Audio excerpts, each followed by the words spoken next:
Hello everyone, welcome back to learning Mantra. आज की जो लेक्चर है उसमें हम टॉप 3 करंट अफेयर्स कवर करेंगे जो लेटेस्ट ट्रेंडिंग में चल रहे हैं। So let's begin. जैसे कि आपने देख लिया होगा कि हिंदी और इंग्लिश दोनों में ये लेक्चर अवेलेबल रहेगा। क्वेश्चंस और हम इसको क्वेश्चन आंसर फॉर्मेट में करेंगे। जैसे एक क्वेश्चन आएगा, उसके 4 ऑप्शंस, पहले आप उसका आंसर दोगे, देन उसके बाद हम उसकी एक्सप्लेनेशन पढ़ेंगे। तो जो टॉप 3 चल रही हैं वो हम देखते हैं। So let's begin.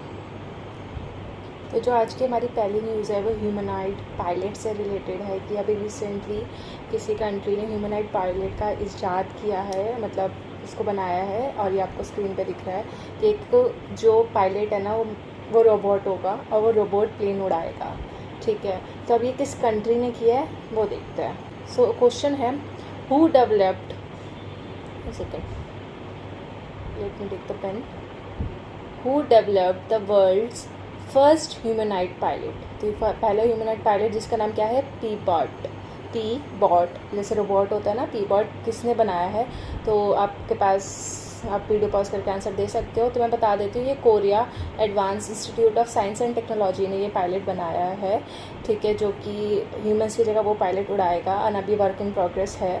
सो ये बनाया है साउथ कोरिया ने। तो इसका करेक्ट आंसर क्या है, साउथ कोरिया।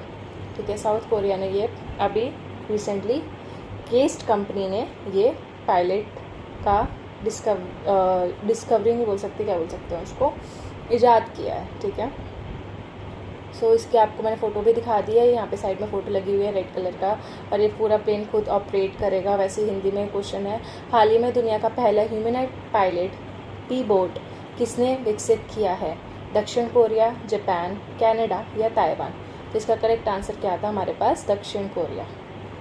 ठीक है, तो दक्षिण कोरिया ने ये बनाया है। एंड इसमें इसके अलावा और जो एक्स्ट्रा इन्फॉर्मेशन ये हो सकती है कि इसको फ्यूचर में एज अ मिलिट्री, जैसे मिलिट्री एयरक्राफ्ट में जो पायलट्स होते हैं जैसे वॉर वगैरह पे जाते हैं, तो उसमें भी इसका इस्तेमाल किया जाएगा। एंड ये ह्यूमन से कई लाख गुना ज़्यादा फास्ट है। जैसे कि इमरजेंसी लैंडिंग करनी हो या इसके पास इमरजेंसी कोई आ रहा है, लाइक इमरजेंसी क्या बोलते हैं उसको, कमांड, इमरजेंसी कमांड मिल रही है उसको, सो वो भी ये कर सकता है। एंड ये दूसरे पायलट्स के साथ कम्युनिकेट भी कर सकता है at the same time, and दूसरों को इंस्ट्रक्शंस देना, जैसे पायलट आपस में कम्युनिकेट करते हैं ना वैसे। और अभी इसमें ऐसा सोचा जा रहा है, या तो इसको को पायलट रखा जाएगा फॉर द टाइम बीइंग, जब तक इसको टेस्ट वगैरह ना कर लिया जाए अच्छे से, एंड देन उसको एज अ प्रिंसिपल पायलट भी इसको एज अ अपॉइंट किया जा सकता है। तो ये एक फिर से एक में बोल सकते हैं क्या है, आर्टिफिशियल इंटेलिजेंस का एक नया तरीका है। एआई जैसे चैट जीपीटी वगैरह आ गए हैं, तो आर्टिफिशियल इंटेलिजेंस की मदद से इतना आगे बढ़ गया है देश। साउथ कोरिया की बात हो रही है वैसे तो इसमें। सो वो और हम हो सकता है कि इसका अगर सक्सेसफुल टेस्ट हो गया तो इंडिया या बाकी कंट्रीज़ भी इसको अडॉप्ट करना स्टार्ट करें। तो बट ये एक नेगेटिव पॉइंट ऑफ व्यू भी है अगर देखा जाए। क्योंकि अब ह्यूमन को एक तरीके से रिप्लेस कर रहे हो। तो पायलट्स तो क्या बोलेंगे, पायलट्स कहेंगे अरे हमने इतनी पढ़ाई करी, हमारा ड्यूटी कोई और लेकर जा रहा है। सो वैसा इन्वेंशंस, थोड़ा सा एआई का काफ़ी नुकसान भी है, बट एक एआई का काफ़ी फ़ायदा भी है इन फ्यूचर। तो हम साइंस एंड टेक को डेवलप होने से तो अभी फ़िलहाल नहीं रोक सकते हैं। So let's go to the next slide. So हमारा जो नेक्स्ट क्वेश्चन है वो है, Which country has been affected by Typhoon Lan recently? तो रिसेंटली हाल ही में टाइफून लैन कौन सी कंट्री में आया है, चाइना, तो हमारा ऑप्शन है चाइना, ऑस्ट्रेलिया, साउथ कोरिया या जापान। तो इनमें से हमारा जो करेक्ट आंसर है वो कौन सा होगा, इसमें से करेक्ट आंसर है हमारा जापान। तो जापान में अभी रिसेंटली टाइफून लैन आया है, ये मतलब टोक्यो में, टोक्यो के पास। यहाँ पे आपको ये दिख भी रहा होगा, ये जैसे स्पर्म जैसा डायग्राम लग रहा है वैसे तो यहाँ पे आपको पता है पैसिफिक ओशियन है, तो वहाँ पे ये टाइफून आया है। एंड इसमें लाइक ऑलमोस्ट 15 अगस्त के बाद जब हम आज़ादी सेलिब्रेट कर रहे थे तो वहाँ पे बेचारे लोग मर रहे थे। एंड और पिछली बार का मतलब जापान में मैंने देखा है कि काफ़ी ज़्यादा टाइफून्स आते हैं, तो उसका कॉज भी जानने की कोशिश करते हैं। जैसे देखो टाइफून लैन इन जापान कितना ड्रामेटिक लग रहा है ये देखने में वैसे तो, और बहुत कैओटिक भी है। तो इसमें हम इसको याद कैसे कर सकते हैं, जैसे टाइफून लैन है और जापान, तो ये होता है ना जैसे लैन और जापान, तो पैन लैन आपस में क्या कर रहे हैं, राइम कर रहे हैं, ठीक है। सो पैन और ये क्या आ रहा है, लैन, तो ये आपस में राइम कर रहे हैं। तो जब आपको याद ऐसे याद रह जाएगा कि जो टाइफून लैन है वो जापान में आया है, ठीक है। द नेक्स्ट अब ये देखते हैं, देखो टाइफून लैंड का ये लोकेशन दिखाया हुआ है कि लैंड कहाँ पे आया है। ये यहाँ पे 155 किलोमीटर पर आवर की स्पीड से आया है और इसके आसपास की कौन सी कंट्रीज़ या फिर जो लोकेशन से कौन कौन सी सिटीज़ अफेक्ट हुई हैं, जैसे ओसाका है और हिमानटासू है, जापान के अंदर ही है, ये टोक्यो है यहाँ पे, ठीक है। और इससे पहले जब 2019 में आई गेस, और पिछले साल भी शायद, तो टाइफून हैगीबीज आया था, जैसे तो हगीज जैसे साउंड कर रहा है, जैसे बच्चों के लिए हगीज लेते हैं, बट वैसा है ये। और यहाँ पे फ्लड आया था इसके टाइफून की वजह से, और ये वार्निंग सिग्नल्स इशू करे गए थे। और ये जापान के इस तरफ यहाँ पे नगानो हो गया, ये टोक्यो, ठीक है, ये फुकुशिमा, मियागी, साइतामा, और ये लीव ब्रिज है ऑन चिकुमा रिवर, ठीक है। चिकुमा रिवर के ऊपर एक लीव ब्रिज है। तो ये भी जैसे करंट अफेयर्स में कुछ चल रहा होता है, तो जैसे भी टाइफून लैंड आया तो हो सकता है टाइफून लैंड से कनेक्ट करके वो पिछले साल का या कुछ 1-2 साल पुराना भी पूछ ले कि टाइफून हैगीबीज किसका है, तो वो भी जापान में ही आया था, टोक्यो में। एंड यहाँ पे काफ़ी नुकसान हुआ था। और ये इसका वो ट्रैवल दिखाया हुआ है कि कहाँ से कहाँ तक ये किस एरिया में ट्रैवल कर रहा था, मतलब पैसिफिक ओशियंस में ये आते हैं, ठीक है। इसमें 5 चाइनीज़ बोट जो क्रू मेंबर्स थे वो मतलब जब ये टाइफून आया था सो बह गए थे, ये पूरा का पूरा चाइनीज़ के जो वेसल्स थे। देन उसकी बात करें तो ये हिंदी में क्वेश्चन है, हाल ही में टाइफून लेन ने किस देश को कुप्रभावित किया है। तो इसलिए कुप्रभावित, पड़ी अच्छी हिंदी लिखी है, तो कुप्रभावित किस देश को किया, तो जापान को किया है। तो लैन ने जापान को प्रभावित किया है, ऐसे, ठीक है। एंड इसके अलावा आप जान लेते हैं कि जो टाइफून्स होते हैं ना, उसका कॉज जान लेते हैं कि क्यों ये टाइफून्स आते हैं। तो अगर देखें तो जो टाइफून है, a typhoon forms when wind flows, एक सेकेंड, जब जो विंड होती है ना वो ओशन में फ्लो करती है, जब एक तो जब वाटर का टेम्परेचर बहुत गर्म हो जाता है, ठीक है, वार्म हो जाता है, सो उसमें टाइफून फॉर्म होने की जो संभावना होती है वो ज़्यादा होती है।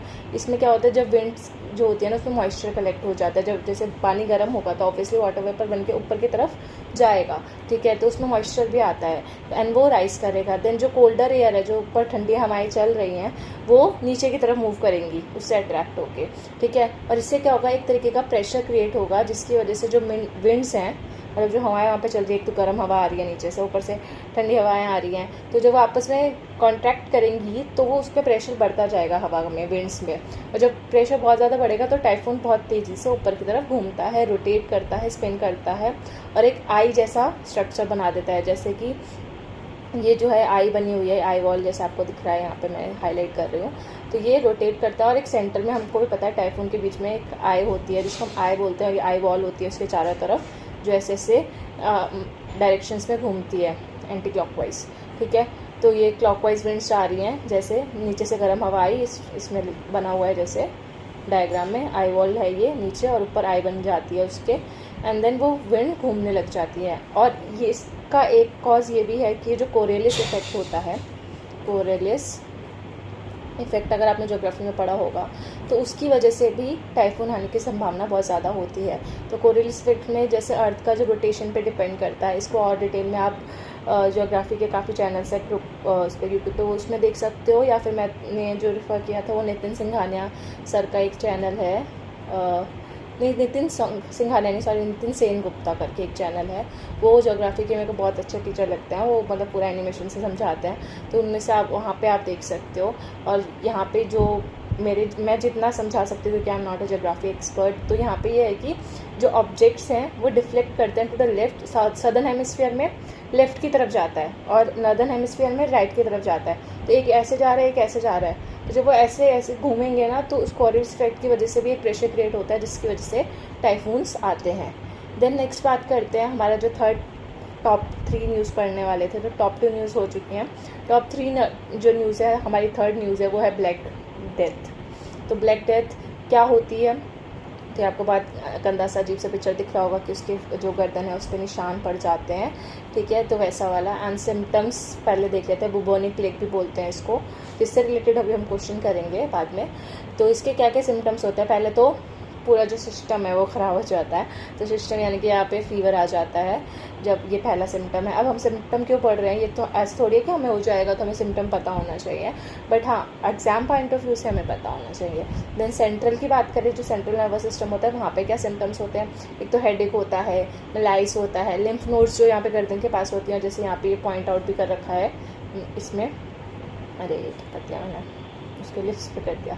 ओके सो ये, क्योंकि अभी मैं ना थोड़ा इससे वो नहीं हूँ, मैंने पहली बार यूज़ कर रही हूँ पेन वाला सीन, सो इसलिए गलती आ रही है। लिम्फ नोड्स में जैसे स्वेलिंग आ जाती है, पस भर जाती है, ब्लीडिंग होने लग जाती है, जैसे आपको ये फ़ोटो में भी दिख रहा होगा, ये कैसे पस भर गई और बहुत गंदा सा लग रहा है। देन गैस्ट्रिक जो वाला पेट का होता है उसमें हमको नौजिया, मतलब बार बार उल्टियाँ आने, उल्टी जैसा फील होता है, वॉमिटिंग होती है, तो पूरे हमारा जो गैस्ट्रिक सिस्टम है वो भी ख़राब हो जाता है। जॉइंट्स में बहुत गंदा पेन होने लग जाता है, ठीक है, एक मतलब भी वही पेन ही होता है, तो पूरे हमारे जॉइंट्स पैर दर्द वगैरह करने लग जाते हैं। तो अब क्वेश्चन है where, third question, where has a case of bubonic plague, जिसको हम ब्लैक डेथ भी बोलते हैं, वो कहाँ रिपोर्ट किया गया रिसेंटली, कहाँ हुआ है? तो इटली, नॉर्वेजियन या चाइना या फ्रांस। तो अभी जो लेटेस्ट न्यूज़ चल रही है आज की, तो वो है बुबियोनिक प्लेग सबसे ज़्यादा भी कहाँ फैल रहा है, चाइना में।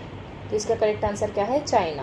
ये आपको दिख रहा होगा, वैसे लड़की इसको मतलब ये ब्लैक डेथ की शिकार हुई है बेचारी, तो इसको बुबियोनिक प्लेग हुआ है। ये तो अभी ऐसा लग रहा है कि सो रही है, बट ये सो नहीं रही है, ये मर चुकी है बेचारी। तो ये देखो पूरे इसके गर्दन पे ब्लैक काले काले स्पॉट्स हो गए हैं। एंड ये किसकी वजह से होता है, तो ये यर्सीनिया पेस्टिस बैक्टीरिया होता है एक, उसकी वजह से होता है, यर्सीनिया पेस्टिस बैक्टीरिया। तो ये भी इंपॉर्टेंट है कि यर्सीनिया पेस्टिस बैक्टीरिया कौन, ये बैक्टीरिया ऑप्शन क्वेश्चन में आ जाएगा, ये किस डिसीज़ से रिलेटेड है तो वो पता होना चाहिए, ठीक है। और तो इसका हिंदी वर्जन देख लेते हैं। हाल ही में कहाँ बुबियोनिक प्लेग या ब्लैक डेथ का मामला दर्ज किया गया है? सो इटली, नॉर्वे, चीन या फ्रांस। तो इसका करेक्ट आंसर क्या हो गया, चीन। तो अब चीन से हमें कैसे याद रहेगा, क्योंकि जो एक तो कोरोना आया था ना, कोविड आया था जब, तो हम कोविड भी का शुरुआत भी चाइना से मानी गई थी, ठीक है, तो वो तो बहुत फेमस है। तो वैसे याद रखो कि कोविड भी हमारे लिए क्या था, एक ब्लैक डेथ से कम नहीं था, ठीक है, बहुत मतलब एक ब्लैक डे की तरह या ब्लैक ईयर भी बोल सकते हैं हम उसको। तो वैसे ब्लैक डेथ जो है वो भी चाइना से ही आई है, ठीक है, चाइना से नहीं आई, सॉरी चाइना में आई है। तो वैसे आपको याद रखना कि जैसे कोविड चाइना से आया था वो भी हमारे ब्लैक डे की तरह था, वैसे ब्लैक डेथ का जो अभी रिसेंटली न्यूज़ में चल रहा है वो चाइना से आया है।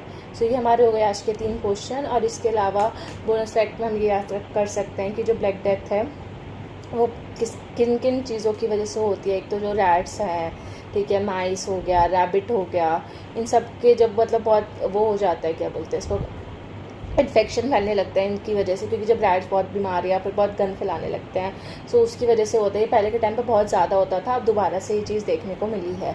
सो ये एक रीज़न है इसका। ऑल्सो इसमें यह है कि ये 4 से 6 दिन में लोग मर जाते हैं अगर ब्लैक डेथ का केस होता है तो। सो ये वो वाला सीन था।